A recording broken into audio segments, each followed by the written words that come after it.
Hello guys, welcome back to my channel. So, andito naman po ako para mag-share ng konting kaalaman. So, itong guys, itong gagawin natin yan tapos na. So, ngayon, ko na lang to.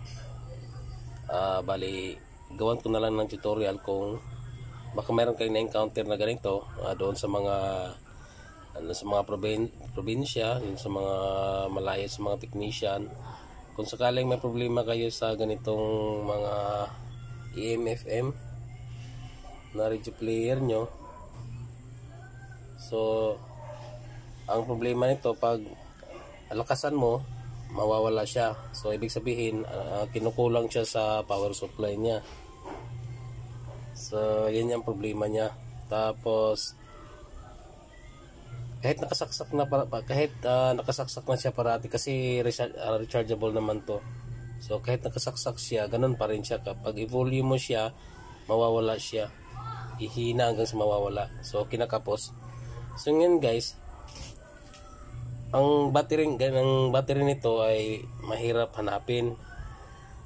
So ngayon, ang i-replace natin ngayon, ituturo ko sa inyo kung anong i-replace natin. Yung mga, buksan muna natin guys kasi hindi na ito naka-screw para mabilis lang yung tutorial natin. So ayan, buksan na natin. Yan. So nakikita nyo guys, ganito yung pinagpalit ko na battery. Ito yung 18650 na battery, 3.7 volts. Ayan, kita nyo, 3.7 volts, dalawa. So ibig sabihin yan 3.7 volts. So nasa 7.4, tama ba? Nasa 7.4 yung niya nito, yung voltahe niya ito. Pero ito, kung tingnan natin to, kasi ito yung original niya, lumulubo na. Ayan, so ito hindi niyo naman makikita kung ilang voltahe ito. So malalaman niyo na lang na ang kailangan niyang DC or yung direct current niya ay 6 volt, kasi sa battery na pinaglagyan niya meron siyang 4 na tag 1.5. So ayan, so ibig sabihin niyan meron siyang 6 volts. So ngayon, instead na palitan natin siya ng ganito, so bali problema din kasi ito kung saan ka makakabili. So ang gagawin natin, i-convert na lang natin sa dalawang 3.7. So magiging, ang supply natin ay magiging na siya, 7.4 something. 7.4 kasi 3.7 siya. So ayan. So ito na yon. So nakakabit na yan guys. So subukan nating paganahin.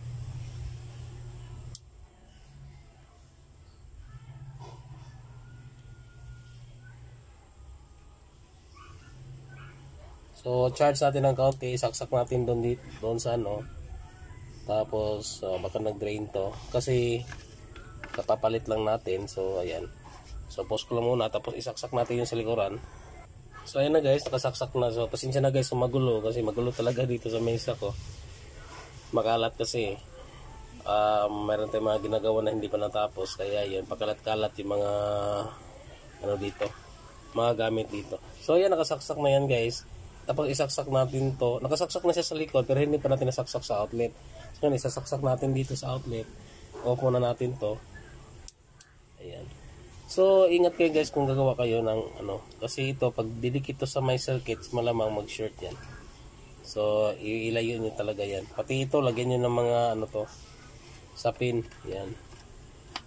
So ayan, i-ano mo natin para makita natin. So ito na yung natin, battery.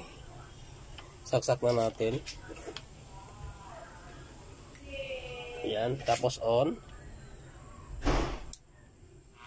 Ayan, tumutunog na siya guys. So FM, hanap tayo ng hindi kasi masyadong clear, pero muna natin yung antenna. Ayan. Hanap lang tayo ng clear. Hirap din kasi.